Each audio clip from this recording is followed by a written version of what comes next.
Public Library. February is Black History Month, so in this video we'll be talking about some famous African American artists, and we're going to do a craft, the Suncatcher, based on the work of Alma Thomas.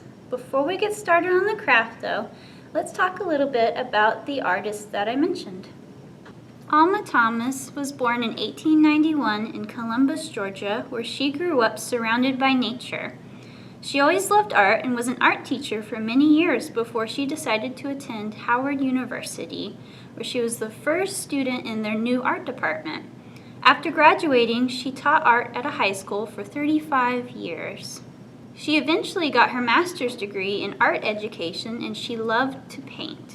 When she had an art show at Howard University, she created her signature style, which consists of small, colorful rectangles and repeating shapes, which was inspired by nature. In 1972, Alma Thomas's paintings were exhibited at the Whitney Museum of American Art, which was the first solo exhibition of an African American woman at an important American art museum. Lois Mailou Jones was an American painter who lived during the 1900s, and her works showcase a variety of styles, including abstract paintings with an African theme. She attended an art school in France and spent many summers there painting because there wasn't as much racial prejudice. After research trips to Africa, her art became even more bold and included many African elements. Robert S. Duncanson was an American landscape painter who lived during the 1800s and was at one time called the best landscape painter in the West by the American press. Born to an African American mother and Scottish-Canadian father, he attended school in Canada as a child. As an adult, he traveled all over Europe and returned home to paint landscapes, including large murals in Cincinnati. Kehinde Wiley is a present-day artist who grew up in LA and is famous for his paintings of people of color. The models for his paintings are random people he approaches on the street and asks them if he can do a portrait of them. He then has them pose like people in classical Western paintings and creates his own unique design by adding patterns behind them. Kehinde has painted people of color from all over the world and even painted President Obama's portrait. The Florida Highwaymen were a group of African American artists who painted Florida landscapes starting in the 1950s. Unfortunately, they were not allowed to place their artwork in whites-only galleries, so they would sell their paintings instead, often producing large amounts of paintings for inexpensive prices in order to earn a living. They developed a technique of fast painting where they would make several works a day, and they often painted from memory. Today, their paintings sell for thousands of dollars. And here are some online art resources. So let's get started on our craft. As you can see, I based this on one of Alma Thomas's paintings. You probably saw it earlier in the slides. So what this originally was a CD, okay? And I took the foil off of it and painted it with acrylic paint. Okay, I'm going to show you how I did that. So you're going to need a CD, an old CD. Now, some CDs don't peel very easily, so you might want to make sure.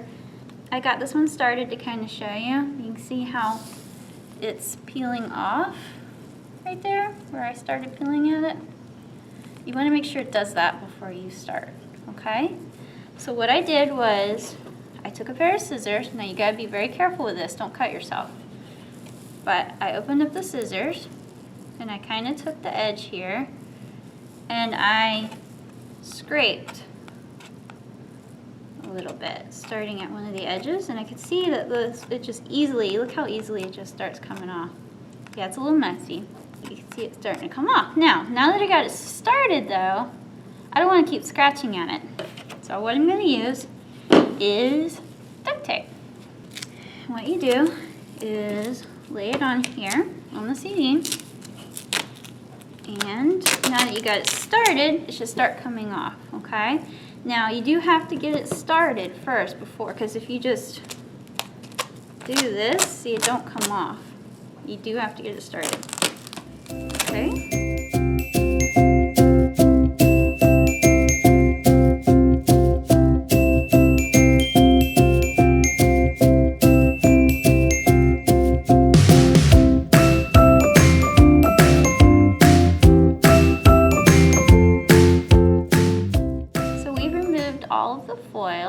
It took a little while, but we did it. Alright, so now that you've got your CD, let's go over what you need to paint it, okay? So, I've got some Q-tips. These are actually going to be my paint brushes. And I've got different types of acrylic paint, okay? So my Suncatcher is loosely based on one of her paintings, so it doesn't have to be perfect. You can make it your own.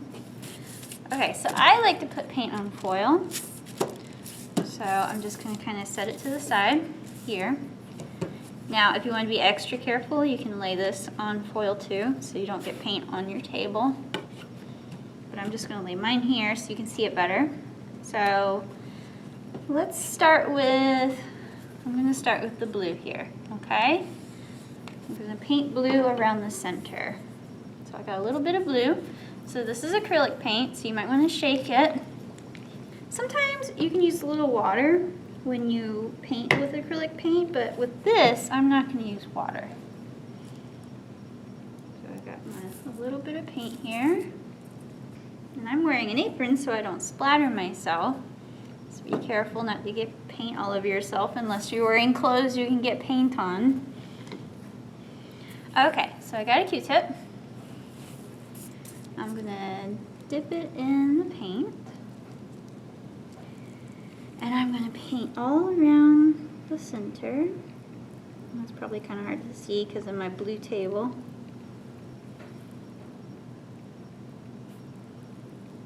And you can always do a couple layers of paint if you want. You could always let it dry and come back and do more paint, depending on how thick you want the paint to be.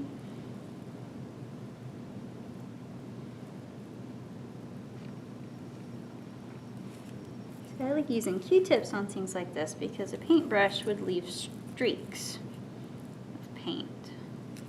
Whereas this kind of does more of an even slather. And that's what we want when we're trying to do Alma Thomas's style of painting on a CD. So, okay, so that's the blue around the center. So let's say I want to do this sky blue around the center here. These little dots. So I'm going to take some sky blue, shake, shake, shake. And you actually don't have to use a whole lot of paint to do this. I'm actually going to do just a little bit. That way you save on paint. Getting another Q-tip. Dip it in.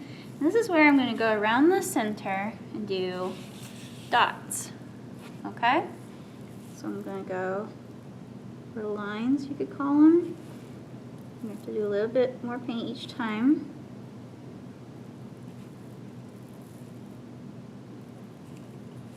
And I turn the CD with me, because it's a little bit easier. You can get the dots as close together as you want, as far away as you want.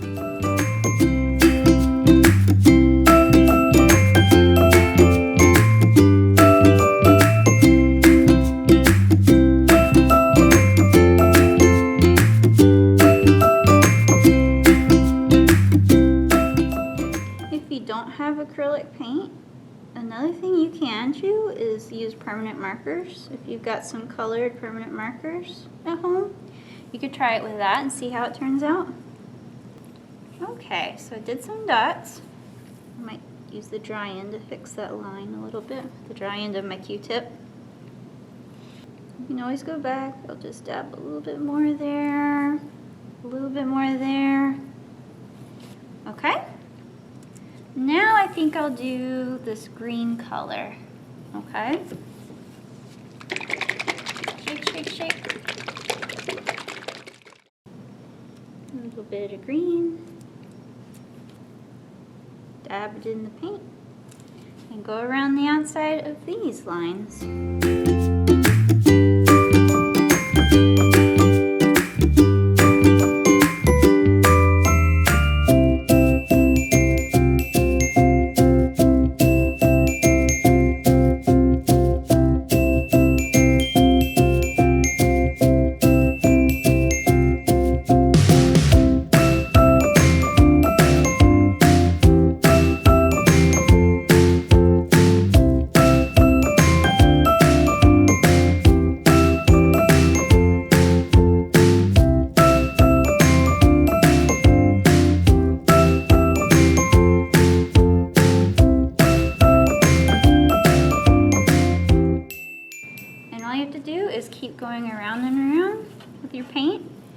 until you paint the whole CD.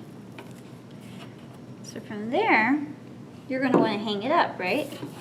I like to use yarn because this is acrylic paint and I don't want it to scratch off with something rough like, you know, rough rope or wire, something like that. So yarn is really soft and it's not as likely to scratch off your paint. Okay? All right. Thank you for joining us for this video. Please subscribe.